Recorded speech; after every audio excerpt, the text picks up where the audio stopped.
presiden bisa diberhentikan kalau melanggar sumpah presiden dan wakil presiden. Sama di dalam Undang-Undang 32 tahun 2004 ini dinyatakan bahwa kepala daerah juga dapat diberhentikan kalau melanggar sumpah. Sumpah apa? Presiden tidak menjalankan Undang-Undang Dasar, Pancasila dan Undang-Undang secara lurus-lurusnya. Kepala daerah tidak menjalankan Undang-Undang Dasar, Pancasila dan Undang-Undang selurus-lurusnya, maka bisa diberhentikan. Ini sanksi dari undang-undang.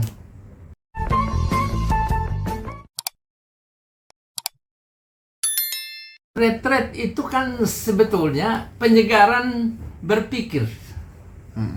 Jadi kalau retret dijalankan, bagaimana supaya ada penyegaran berpikir dengan sinkronisasi, jadi menyatukan pola pikir, pola tindak dari semua orang yang datang yang berbeda dari semua daerah.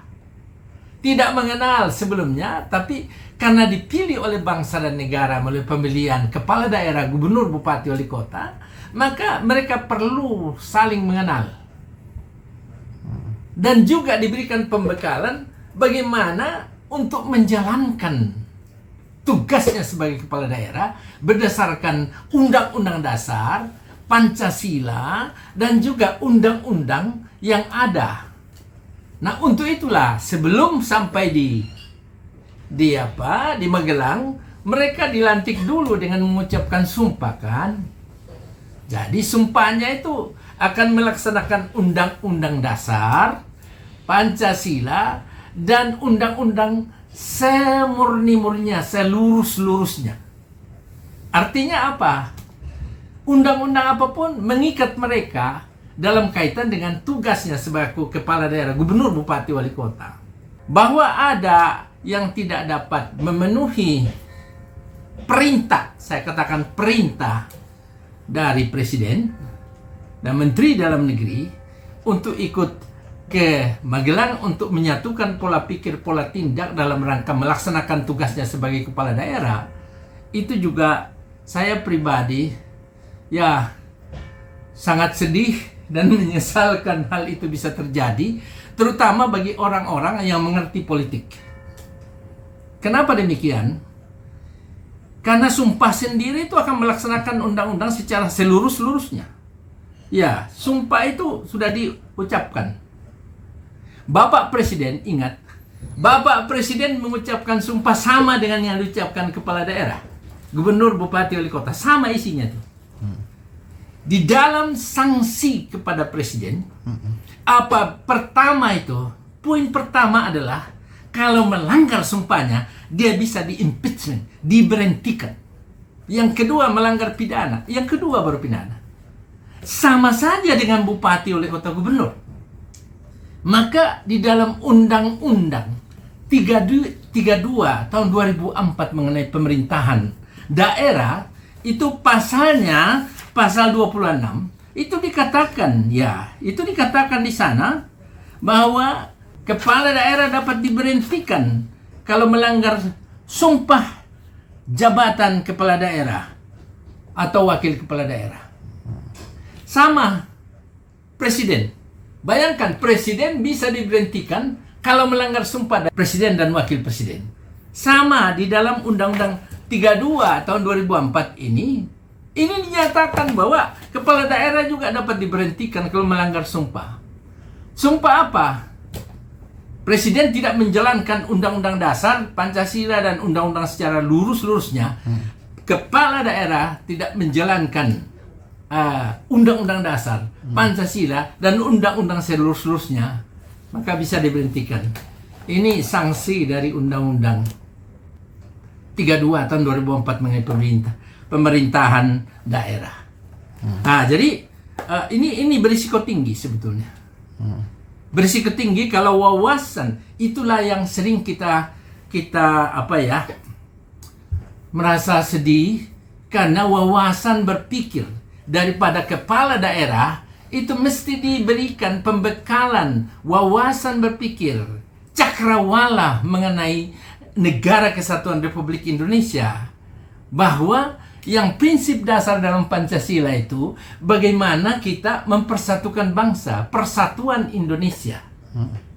Kalau persatuan ini tidak jalan atau dicederai, itu namanya tidak taat kepada Pancasila.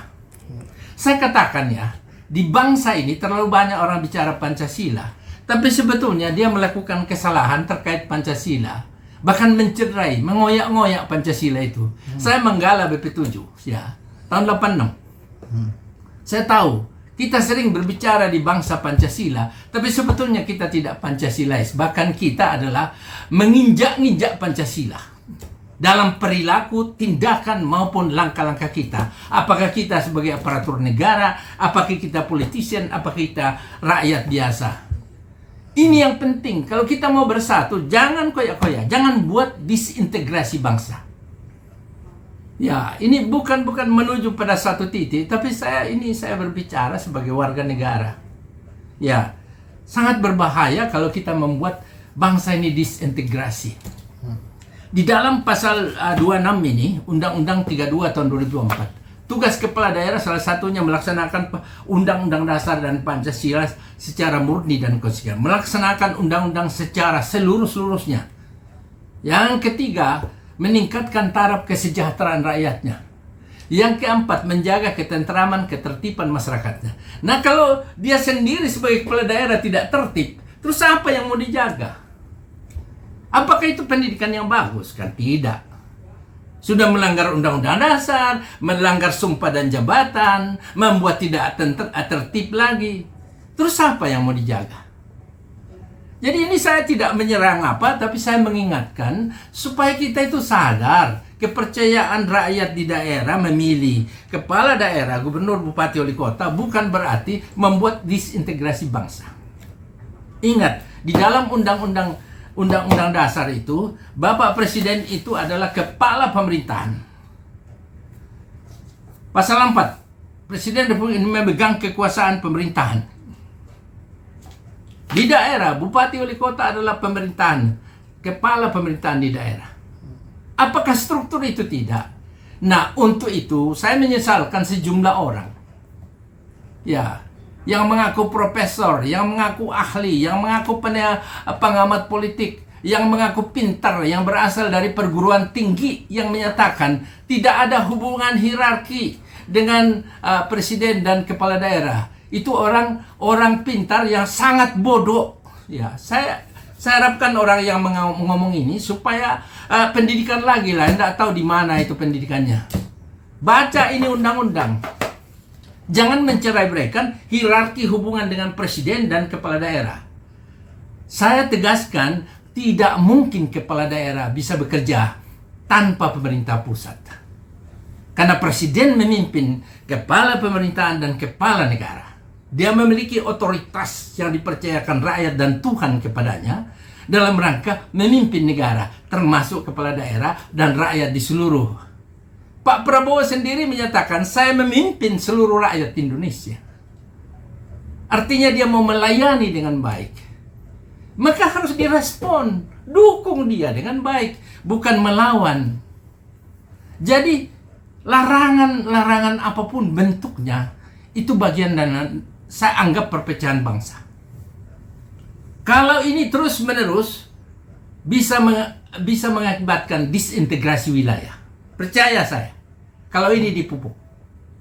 Dan pertanyaan saya, apabila para gubernur, bupati, wali kota, kepala daerah ini tidak menyatukan pola pikir dengan teman-teman di Magelang, saya khawatir kalau pola tindaknya itu berbeda dengan pemerintah pusat, dan bukan tidak mungkin keliru, bahkan bisa melakukan tindakan yang negatif terkait dengan penyelenggaraan anggaran yang diberikan oleh pemerintah pusat.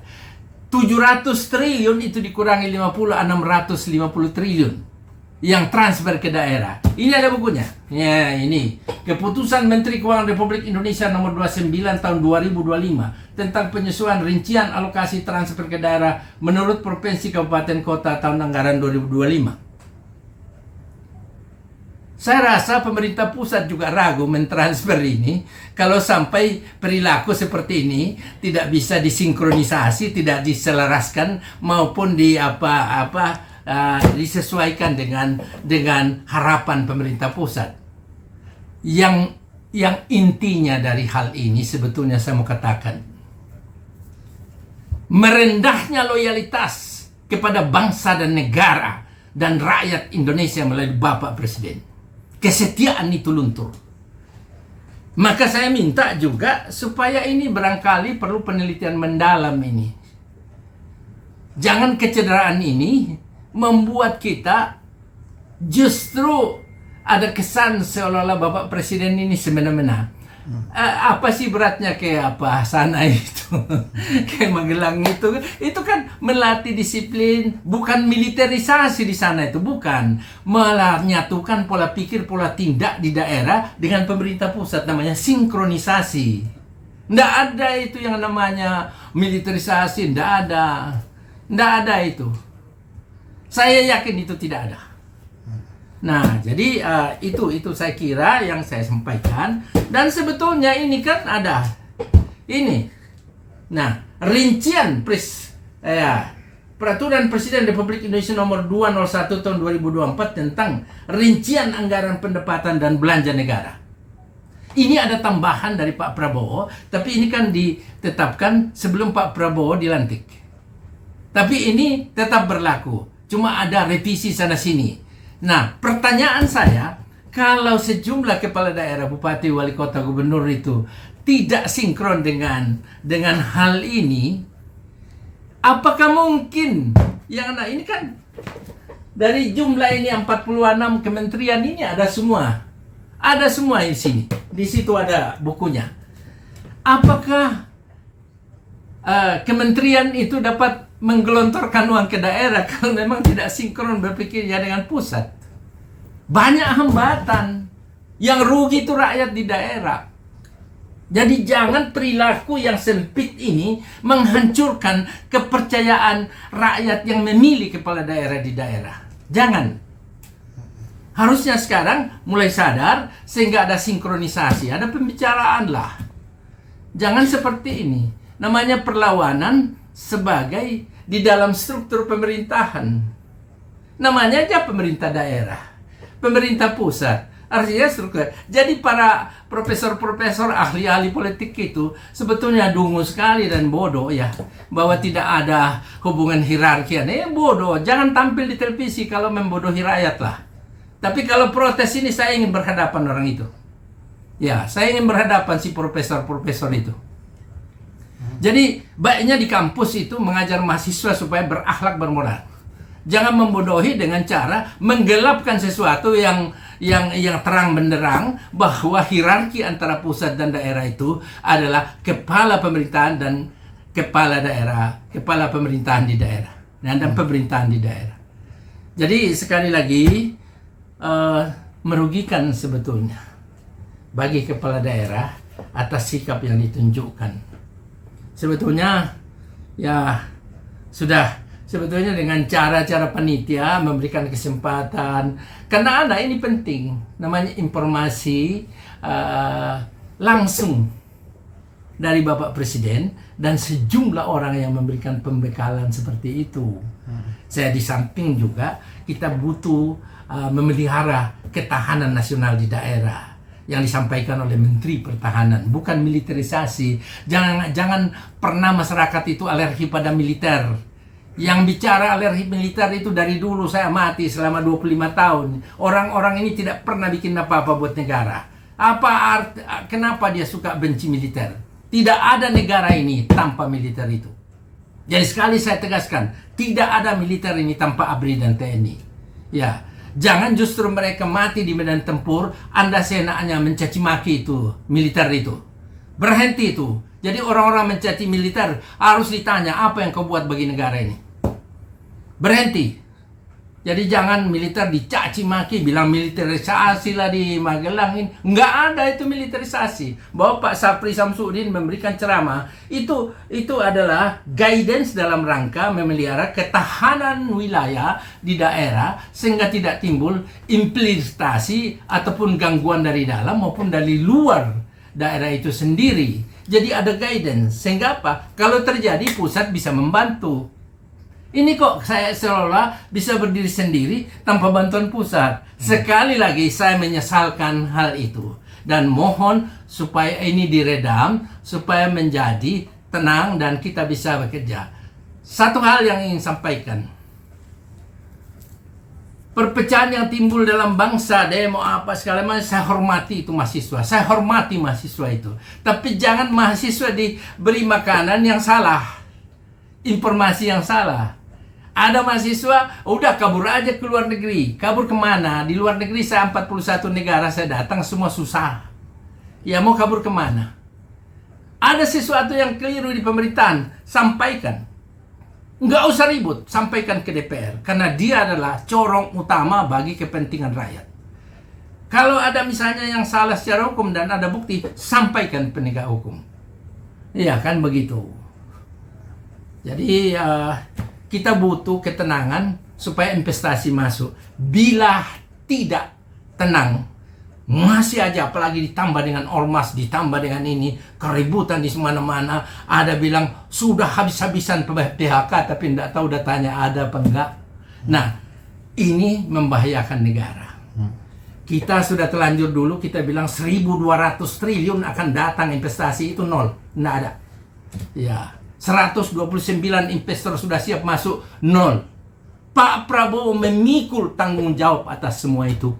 Dan dia bilang, saya akan jalankan tanggung jawab secara bertahap dan akan saya selesaikan. Saya persembahkan tubuh nyawa saya kepada bangsa negara. Saya pikir ini bagus. Sekarang dimaki-maki. Perlu juga ditanya yang memaki-maki sebetulnya kerjanya apa. Banyak yang teriak-teriak sekarang. Reformasi, perbaikan, tapi repot nasi. Cari aja pekerjaan supaya ada beli nasi lah.